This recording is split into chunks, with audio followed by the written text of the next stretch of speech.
Hello guys, welcome to the Lit Show, and you're here today with me, Mirriam, to the abandoned. Mariam. Welcome to the show, guys. Today we're going to be talking about something that is really, really personal. I'm guessing, like something that about 50% of the people that we live with have experienced it. So she's going to talk about a brief introduction of the topic. I hope you guys are going to give us your views, and if you have any personal experiences, you're going to be able to share with us. So, what my fellow co-hosts mentioned, we are going to talk about sexual abuse. Overall, we call it sexual abuse, but we have different things that we're going to talk about under it. There are different categories of sexual abuse, and they are mostly happening within the families, and some of them are in the neighborhood, and some within our communities. That most of them are affecting children. And when I talk about children, I mean people mostly of ages from 12 to 14 or 15. So these kind of ages are the most for these kinds of abuses. And the children usually don't find it appropriate, or maybe they're not at ease to talk about it. Yeah. What's the main issue is that they are really, for example, when one is confronted with this kind of abuse, let's say we in Africa, or let me say in my country, we mostly like saying uncle, even if it's not my real uncle. Yes. Just either a person that is a friend of my father or a friend of Someone who's close to the family. To the family, yes. You refer to them as uncle. As Being uncle. respectful. So it's not a real uncle. So when I use uncle, I hope nobody will be like interpreting overall the real paternal maternal uncle. So these uncles, most of them, and they kind of have how can I say, because when it starts the child does not know what is regarded regarded to be okay for an uncle to do to you. So in short, they are not having this kind of education. Either they are not educated by the parents or the school. So the uncle, they start touching them on their private parts. Let me say for a girl, they touch their boobs, they are squeezing them, and the kids do not know really how to respond to. Yes, they just feel like it's something okay. This is how uncles act, or this is what uncles do. Some of the people, not only uncles, even fathers, they could be real fathers, they could be stepfathers. We have had it. They could be brothers, real brothers, stepbrothers. And why I'm mentioning about that, because they are the most yes. One of the things that really hurts when it comes to sexual abuse is that most of the times the people that are victims are so vulnerable that you can't even address them. Because we have such a close society that we regard sex as a very,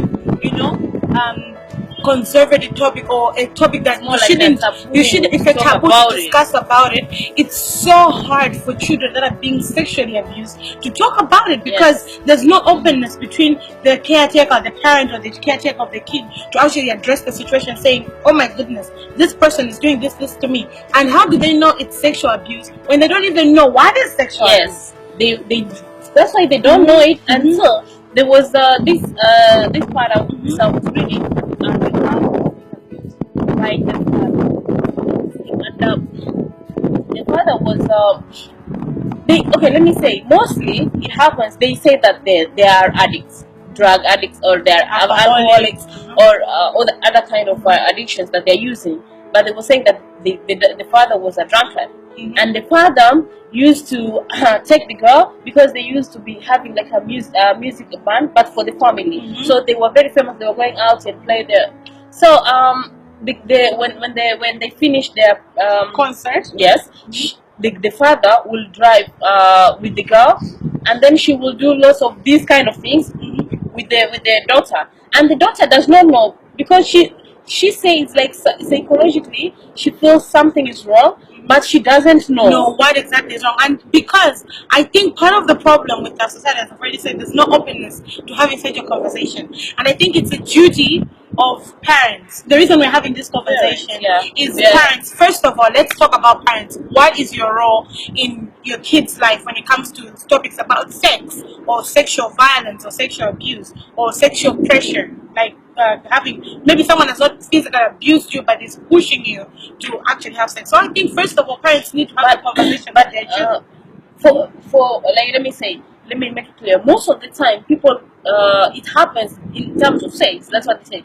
But okay, let me say the part that is mostly recognized is the sex part. But the part that is most ignored, or let me say it's the most like affecting, because sex, if people can easily notice about it, you know. But with the other ones, let me Like say, the person just touching you, yes, making you do stuff, uncomfortable stuff. They were sitting on the laps of the father. They were doing lots of things that I don't even want to mention. And for the kids, let me say, they cannot easily talk about this, and people don't easily notice. People will not know. You cannot know that somebody touched me, but you can know easily if somebody had sex with me. Because there's a sex kit, I mean a rape kit you can take the child. It's easier to notice, you know? Yeah, so I think, as I was saying, part of it is parents, as kids are growing up. I mean, we are living in the 21st century. If you do not want to do it, take your kid to the hospital. Ask a nurse to teach your kid, because maybe you're too shy.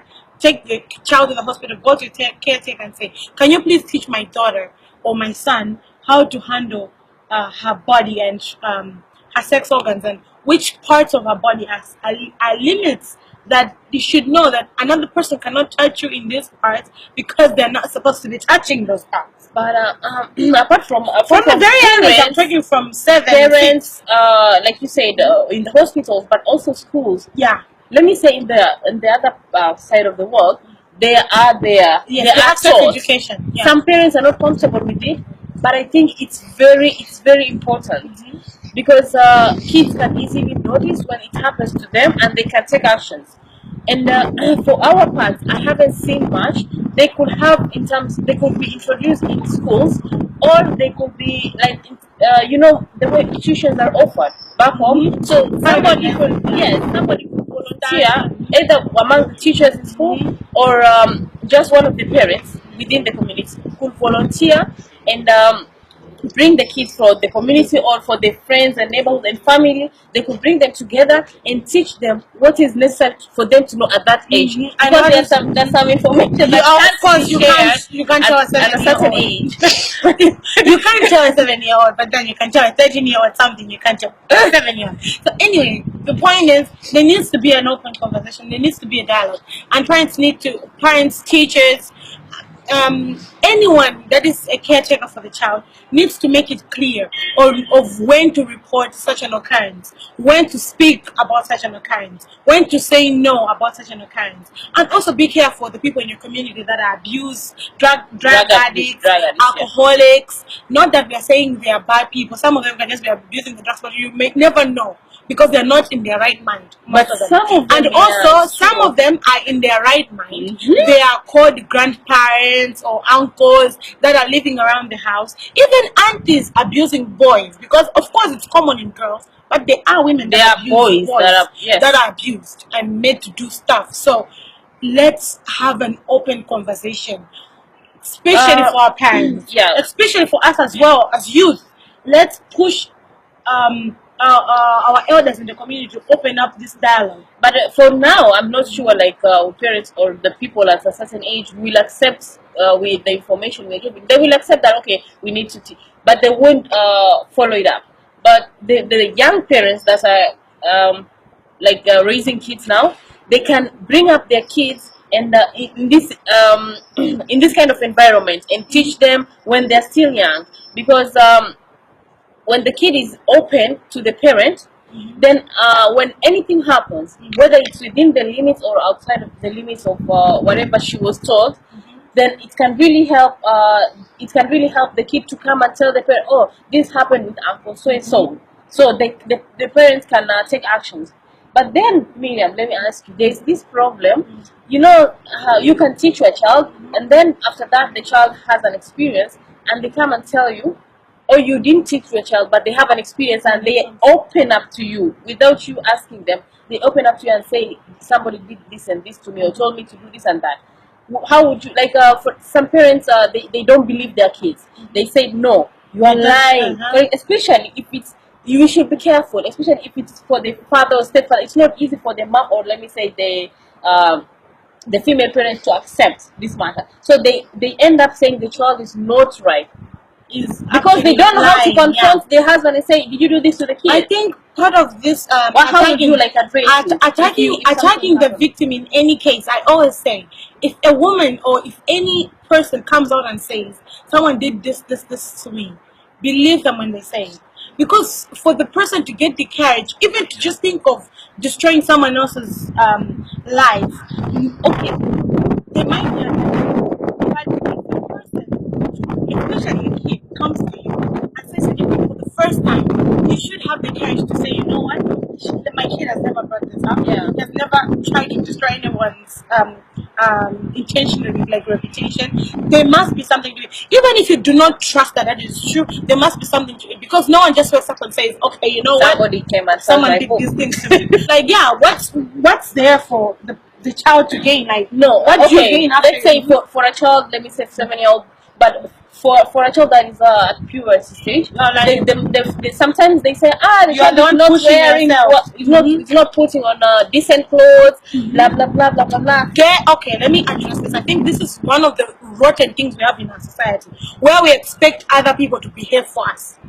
Please, if you see a woman not dressing well, that's her problem, not yours. It's not your issue to deal with. It's your issue to deal with what's happening in your body when you see a woman dressed a certain way.